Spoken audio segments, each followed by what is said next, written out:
Kush ishin arkitektët e shkatrimit të reformës në drejtësi, pa dashur ty përmend emrin se nuk dua t'ju jap luksin të bëj replikë.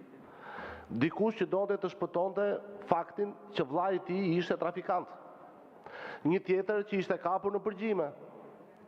Pastaj me që na përmendët kushtetutën dhe me që na kujtuat konsensusin. E para, kjo reformë nuk ka asnjë lidhje me reformën e miratuar me 140 vota.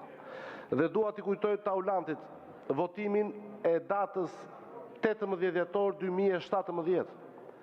Mënyrën se si u zgjodh Arta Marku në shkelje të kushtetutës. Deri, thot kushtetuta, është kjo kushtetutë që na tregoi Taulanti. Ja ku e keni.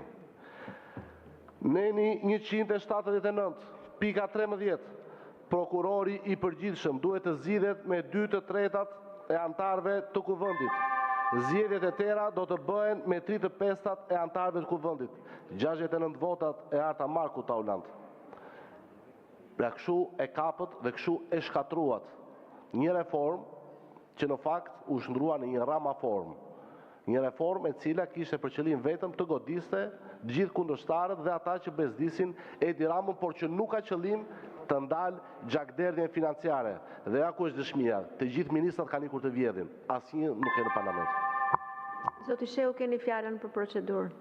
Po prit mos është përpara. Faleminderit zonja drejtuese.